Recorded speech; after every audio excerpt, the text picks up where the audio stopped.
Today I'm going to share with you 5 powerful tips that'll help you stop yelling at your children. Now, I'm Bonnie Leota, and it wasn't that long ago that I was the biggest yeller out there. I was a single mom of 4 kids doing my best to follow positive discipline with a firm and kind tone, but there was literally nothing I could do to get my kids to listen to me, to just do the things they were supposed to do, clean their room, do their homework, and that kind of thing. Now, after reading a gazillion parenting books and watching videos, I literally gave up being a mom. I thought maybe being a grandma would be different. My kids were dealing with things like ADHD, oppositional defiant disorder, anxiety, and depression. And I was locked in my bathroom in fetal position as my kids ransacked my house. Now, it was right around that time that I met a gentleman named Thomas Leota, and he introduced me to some really powerful things and a brand new way to look at parenting. And my house completely transformed. I saw my kids start to pick up after themselves.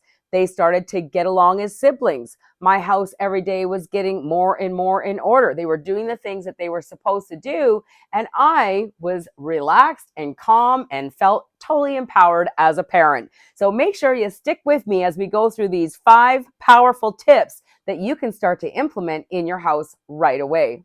Now, before I get into tip number 1, let's talk about what is our role as a parent. Is it to just get our kids to listen to us and to obey and comply and do the things we want them to do?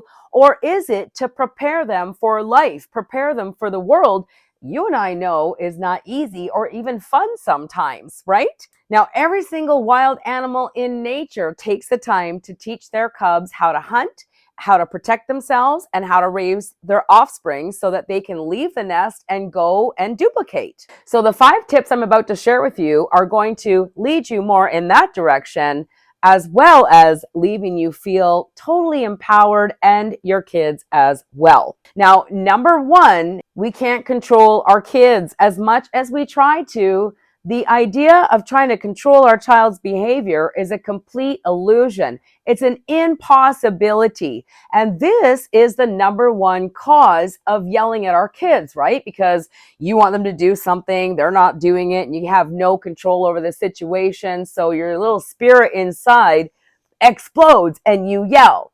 There is some good news. You can control the environment that you're raising your kids in. So what I'm talking about is you have control over your television remote control over the iPad and where it lives, whether they play on your cell phone or whether they have a cell phone or not. You have control of the groceries that come into the house, the treats that are all over the lower cupboard that they just have access to. In fact, some of our clients have little toddlers that crawl up on the counter and they reach into the high cupboard to get the cookies no matter what. So you have control whether they come into the house or not. These are the things that you can control. Yes? Now don't go anywhere, because by the time we get to tip number 5, your life's going to be totally renewed as a parent.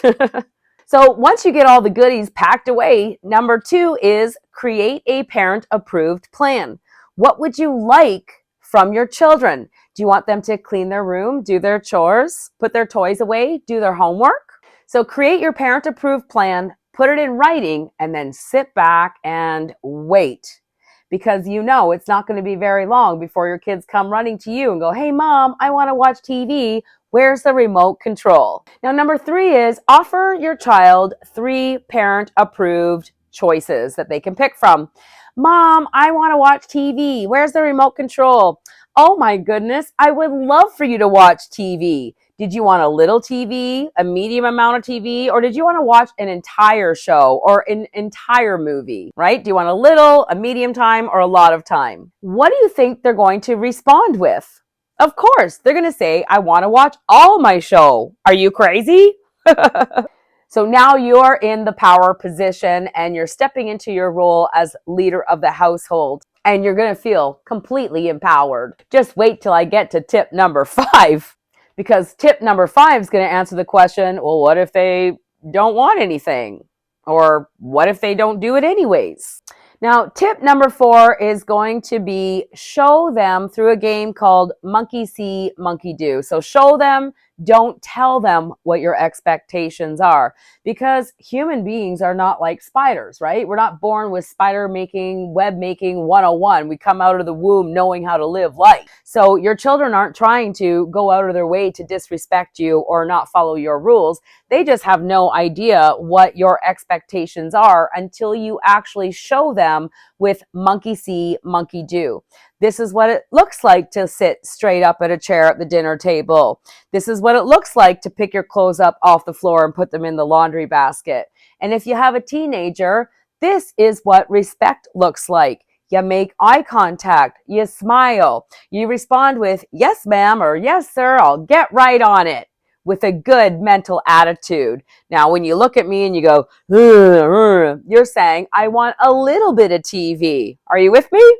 Okay, so tip number 5, if they decide not to pick up their toys or they do decide to roll their eyes at you, all you have to do is remind them of what they're working towards in the first place. Hey, little Timmy, I thought you were working to watch your whole show. But if you want to spend half your show rolling your eyes at me or only picking up half your toys, well, you know what? I love you either way. All right? Tip number 1, you control the environment. So put all the treats away, stop bringing them into the house, and you control the remote control, the iPads, the phones, the computers, and all that good stuff. Number 2 was create a parent-approved plan, and yes, put it in writing as you sit back and you wait. Number 3, offer 3 parent-approved choices. Do you want a little, a medium, or a lot amount of time on the video game? Number 4, show, don't tell exactly what your expectations are so they can know what to do versus what not to do. And number 5, encourage them through the obstacles that goes on in their mindset so that they can accomplish the goal that they're working towards. All right, 5 life-changing tips that'll put you in the driver's seat, give you complete control and empowerment so the yelling is completely unnecessary. Thank you so much for watching. Click that like button and make sure to subscribe to our channel for the most powerful, proactive, and effective parenting advice out there. And until we meet again, here's to your parenting success.